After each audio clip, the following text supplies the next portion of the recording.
പ്രസിദ്ധമായ മുട്ടിൽ മരമുറി കേസിൽ ഭൂ ഉടമകളുടെ പേരിൽ നൽകിയിട്ടുള്ള 7 അപേക്ഷകളും വ്യാജമാണെന്ന് കണ്ടെത്തൽ.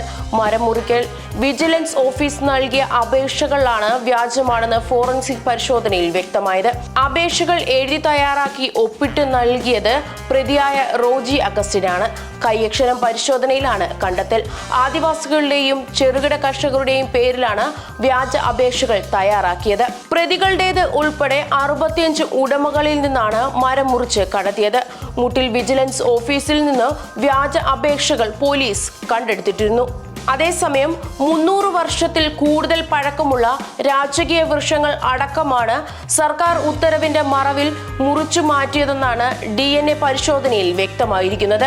പട്ടയഭൂമിയിൽ നട്ടുവളർത്തിയതും വളർന്നു വന്നതുമായ മരങ്ങൾ ഭൂവുടമകൾക്ക് മുറിച്ചു മാറ്റാൻ സർക്കാർ ഇറക്കിയ ഉത്തരവിന്റെ മറവിലായിരുന്നു വയനാട്ടിലെ വൻ മരക്കൊള്ള. മുട്ടിൽ ആദിവാസി ഭൂമിയിൽ നിന്നു പോലും അഗസ്റ്റിൻ സഹോദരങ്ങൾ 104 മരങ്ങൾ മുറിച്ചു കടത്തി. ഭൂപരിഷ്കരണ നിയമം വന്നതിനു ശേഷം പട്ടയഭൂമിയിൽ നിന്നും മരം മുറിക്കാനുള്ള അനുമതി ഉണ്ടെന്നായിരുന്നു പ്രതികളുടെ അവകാശവാദം. അത് തള്ളിയാണ് മരങ്ങൾ DNA പരിശോധന നടത്തിയത്.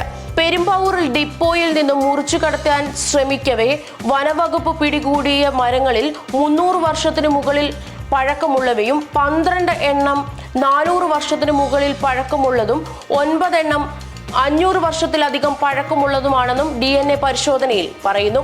മരങ്ങളുടെ പഴക്കം തെളിഞ്ഞതോടെ സർക്കാരിന് കോടികളുടെ നഷ്ടമുണ്ടാക്കാൻ ഗൂഢാലോചന നടത്തി എന്ന് കേസ് ശക്തമാണ്. PG ഗവേഷണ കേന്ദ്രത്തിലെ പരിശോധനയിലാണ് നിർണായകമായ കണ്ടെത്തൽ.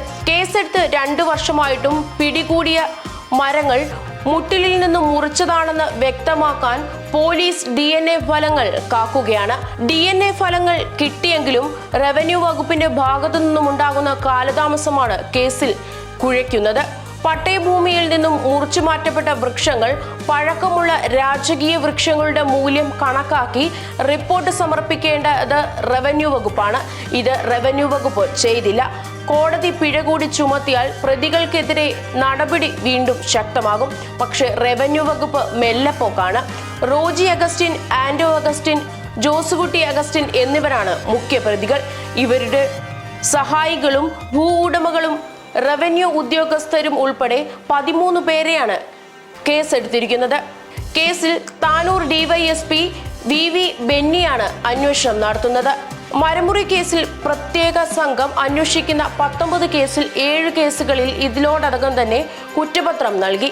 ഏറ്റവും വലിയ തട്ടിപ്പ് നടത്തിയ മുട്ടിൽ മരമുറിയാണ് ഇനി കുറ്റപത്രം സമർപ്പിക്കാനുള്ളത്. മുട്ടിൽ മരമുറിയുമായി ബന്ധപ്പെട്ട കേസുകളിൽ പ്രതി റോജി അഗസ്റ്റിനും മറ്റും സമർപ്പിച്ച 6 വ്യത്യസ്ത ഹർജികളിൽ ജില്ലാ പ്രിൻസിപ്പൽ സെഷൻസ് കോടതി സ്റ്റേ പുറപ്പെടുവിച്ചിരുന്നു. 3 കേസുകളിലാണ് സ്റ്റേ അനുവദിച്ചിരിക്കുന്നത്.